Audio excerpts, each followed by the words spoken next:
welcome to Burgers and Bourbon, although this may be more bourbon now. Should we start calling it just Bourbon and Bourbon? Yeah, we're probably just going to go to Bourbon bourbon. and Bourbon. Yeah, because interesting enough, when we produce these, we go back and look and see like how, who watches, and the burgers will get, I don't know, a dozen views, and the bourbons will get like 100. So.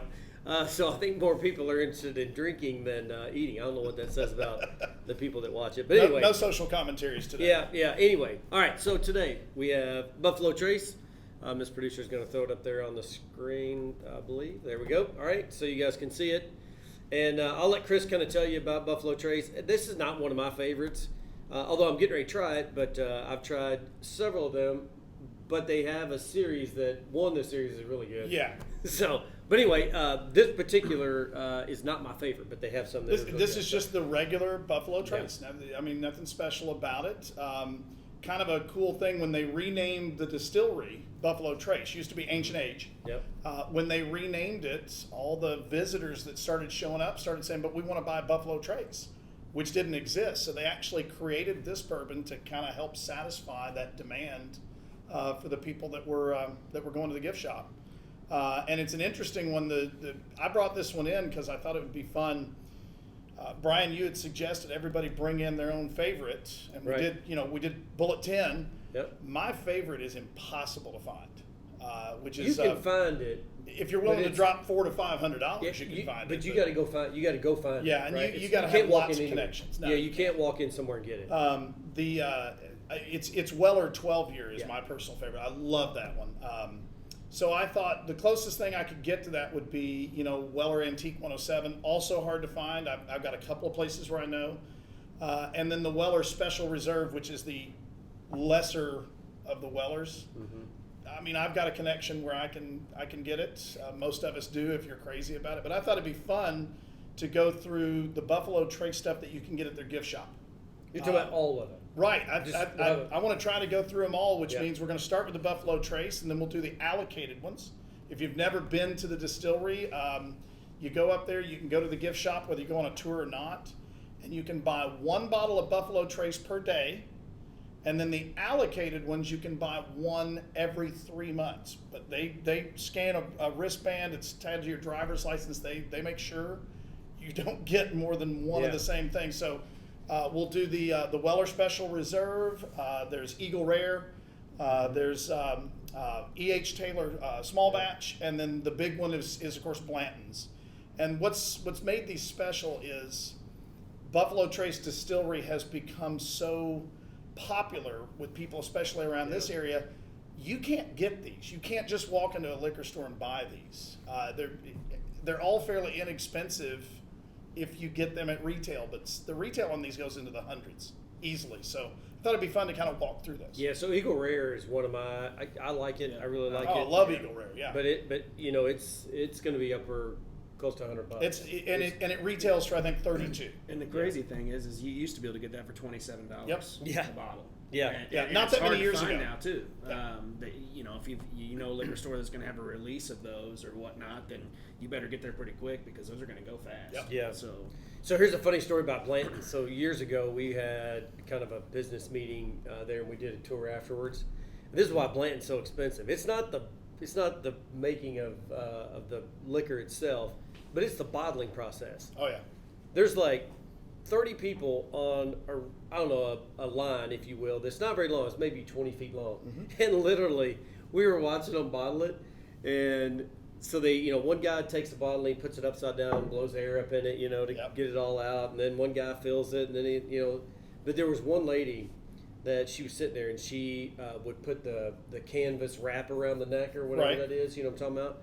So it literally, the bottle would come down the thing. She wouldn't grab. Everybody else is done with it. She would not grab it until it got right in front of her. It literally was like, and she just sit and wait, and then it got right there. She'd pick it up, put that on there, put like a little, glue or something on there, and then she would set it back down, and then it would just slowly go down. And the next person pick it up. I'm like, oh my god, that's why it's $100. Yeah, no kidding. It was unbelievable. We were laughing. We were talking about efficiency. But anyway, that's all. This was not efficiency. No, it is not by any stretch. But anyway, I will say this: that is one of the coolest tours I mean, we've done a lot of them, but that's a really cool one. It's just a great piece of land. There's several different tours you can go on. Some of them are shut down right now. Some of them are summertime only. They're all super cool, but the neatest thing is they're free. You know, most of the other distilleries you go to, you're going to pay $20, $25, $30 to go on their tour, and some of them are worth it. Buffalo Trace is free, which I think is one reason why these got so popular. Yeah. The problem is you got to book it in advance, or you're not going. If you show up day of, give it up. It ain't You're gonna not going happen. to get in, yeah. But that's really most of them now. You almost can't just show up and get a tour. So, all right, let's try it. Do you Aaron? Do you like Buffalo Trace or I keep any other? Buffalo Trace is one that I keep on my bar. So Okay. now I will say this: recently, I've had a hard time finding it. So when I need to get it down, sometimes I go in liquor stores that have it, and they just don't have it. You can't find it. So I did find one a couple weeks ago. I actually, ironically, had that same issue with Old Forester, regular Old Forester. Yeah. Oh, really? Couldn't find it. Yeah, couldn't. Mm-hmm. Well, I do keep that on my bar too, but Yeah. but Buffalo Trace is one of them that that I do. I hadn't had Buffalo Trace in years because it's become hard to find because it's one of the the Buffalo Trace distilleries. I've always liked this for the price point. Right. There's a lot of stuff that I like better, but they're all more expensive. Well, this we a couple years ago I did was part of it. I didn't do it, but I did. I mean, I participated in it. I didn't host it. Is what I mean to say. As part of a blind bourbon tasting party, and we had about 40 people at this, and Buffalo Trace actually won it. It was blind. Nobody knew what they were drinking. Buffalo Trace won it. Now, wow. It was mainly you had middle of the road, cheaper. It wasn't any real high end. Right. It was more middle of the road or cheaper bourbons, but Buffalo Trace ended up winning that one. So yeah. I'm a fan.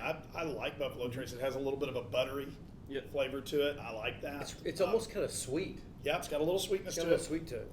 yeah. I wouldn't hesitate to buy Buffalo Trace at $40 to $45 or less. Mm-hmm. My concern is because people are catching on to that whole series, that the price of it's going to continue to go up on the secondary market, and this is not a $50 bottle.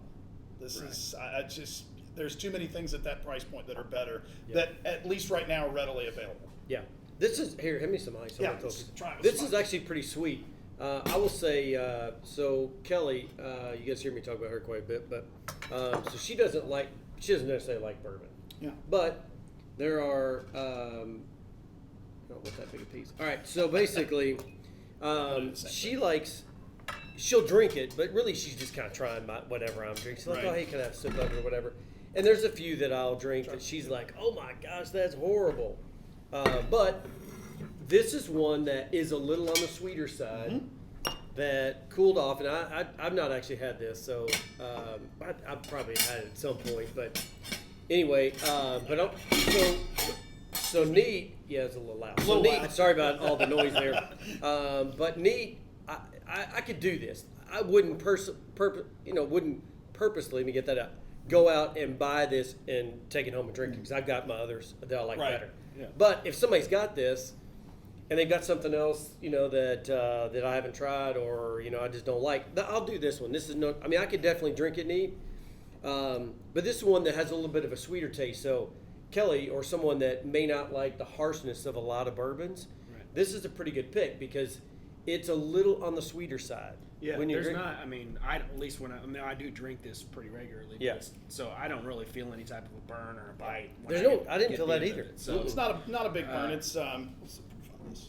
Keep going, Aaron. I'm sorry. But it has good flavor. I like the buttery flavor, and I do taste a little bit of that sweeter flavor as well. It's not real smoky or anything. I do like smoky bourbons too, but at the same time, I could drink this neat at any point in time. As I've said in the past, I really just enjoy mine just on the rocks, a couple rocks or whatnot, and sip on it that way. But that's the way if I'm going to sit at home and drink bourbon, that's how I want to do it. But I always, if it's something I haven't had before, I always drink it neat first, obviously, to get the flavor. Try it both ways, Yeah, so this is interesting. So I just put I put a small piece of ice. Actually, I grabbed a larger one. Chris was laughing because it was probably... It was big. Yeah, it was like a big old chunk of ice. But interesting enough, if you go into some bars, especially like bourbon bars, you actually they'll pour bourbon over a big old chunk of ice. Big sphere or cube. Yeah. Yeah, so this one, I don't know. I put just a little piece of ice in there, and I think it took away the sweetness of it. It's almost like watered it down, and I really didn't put that big of a chunk in there. Yeah. So I don't know if it cooled it down. It does change the flavor of it, so maybe it takes a little bit of sweetness away from it. I don't know, but I don't taste that same sweetness that. Well, I put a very, very small cube of ice in it, but basically like a little bit of water. It does take out some of the burn. There's not much anyway. This is 90 proof, so it's not super hot. Right. I like it with a little bit of water in it because, it cuts the sweet, but it's bringing out some other flavors too. It's bringing out some caramel, and it's bringing out more of that butter flavor. So, now even though I like stuff on the the hot side, I like this better with just a little bit of water, a small cube of ice in it. Right. I will say on top of that, the ice cubes that we're using are very small cubes, so they're going to melt a lot quicker than if you're using one of those spherical cubes or a big block. Oh, yeah, for sure. Yes, I'll say this. I don't much care for it cold, watered down. I think the unique flavor of it, neat, is the sweetness of it, because that's just unique. You don't often get that really sweet flavor. And to me, this sort of took out the sweet flavor of it. So, this is one, if I had, if you want to pour Coke in there, let's go ahead. Or Diet Coke. I'm totally kidding. I know. But no, this is one that, again, as we always say, every time you get a bourbon, you're trying new bourbon, try it sweet, put a little ice in there, or cool it off. Neat. Yep, sorry, neat. Neat, sweet's all good. I'm going to truly bring one in. We're going to do one that Chris is going to have to pour Coke in it because it's so bad he can't drink it normally. Oh, I've got one in my office that's he likes the ones that are super hot. I'm going to truly bring one in. We're joking right now, but I'm going to truly bring one in. There is that Remind me when we're going to do that when I'll bring some ginger beer. Maybe we'll see if we can cut it that way. Yeah, right. Yeah, but so just make sure when you're trying a new bourbon, that you try it neat to get the flavoring of it, and then cool it off, or, you can put ice in there, you can put the cooling cubes or whatever you want in there, and then maybe try it with a bigger block of ice to kind of really get it cold. And then you'll get the flavoring of it. So this one, I know that if I had it again, I would drink it neat. I wouldn't put ice in there because I just don't like it as much. Right. So that it's a good way for you to determine how you like which bourbon by trying it all the different ways. And see, I'll take the opposite point of view. I like it neat. I like it with a little ice or a little water. I like it better with a cube of ice in it. Yeah. Because to me, it brings out the flavors that I like. Yeah. Not hot though at all. Not hot. Not at all. No. All right, so let's score it. What do you think? I'm going to go 6, and I don't mean that to be a negative in any way. That's a good bourbon if you can get the price point at $40 or less. Yep. I give it an 8. I mean, like I said, you guys already know that it's on my bar regularly. I drink it regularly. So to me, like Chris said, the price is right. If you could find it, it tastes good. So I'll give it an 8. Yeah, I'd go 6, only because there's just so much more out there that I like better than this. But this is one of those that I might give it a 7 or so if Kelly was drinking it, because it would something that she would find a little that sweeter. She would enjoy with you, sure. Yeah, and I just don't much care for the sweeter bourbons, but it's good. So 6. I'll add a caveat to it. Having done this is a fantastic bourbon to make cocktails out of. Okay. Oh, yeah. It really, all the flavors are really brought out, especially in a Manhattan. So if you like Manhattan, for those of you that don't know what that is, that's basically the bourbon version of a martini. Mm-hmm. This is really, really good like that. Yeah, cool. All right, so there it is. That's Buffalo Trace. So over the next several weeks, we'll try the series. We're going to try to get all the allocated Buffalo Trace bourbons in here. Yeah, I don't know what allocated means. We'll figure I'll that out. go wait in line for everybody. Yeah. I don't know what allocated means, but I mean, I know what allocated means because of what we do for a living, but just not in the bourbon world. But anyway, that's it for another week. Make sure you tune in next week. We're trying another Buffalo Trace product. The next one, yes, we're going to do the Sazerac Rye, which is one of the allocated whiskeys in this case. It's not a bourbon. Okay, got it. Yep, so that's next week. So again, if you miss out on anything, make sure you tune in or go back to our website where we have, I don't know how many we've done, 20 or so, probably, something like that. Anyway, go back and watch those. Those are pretty fun. We release them every week, so make sure you tune in.